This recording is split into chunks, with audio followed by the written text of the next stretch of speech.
बुवाको जन्मदिन मनाउँदैछन्। बुवा कति वर्ष हुनुभयो आज र? कति वर्षको हुनुभयो? 82 वर्षको हुनुभयो। बुवालाई धेरै धेरै ह्यापी बर्थडे छ। ल केक काट्नु बुवा। ल 82 भन्नु 42 काट्नु केक काट्नु अनि अब हजुर नखानु भयो के है आँप खानु है चाहनुहुन्छ कि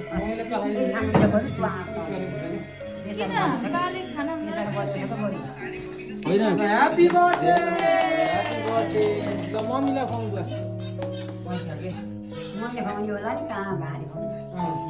हजुरले खुवाउनु अनि त्यो चाहिँ हामी बाँडेर खान्छौँ अरूले खुवाउनु पर्दैन बुवालाई ह्यापी बर्थडे बुवालाई ल बुवा ह्यापी बर्थडे तपाईको धेरै जसो मलाई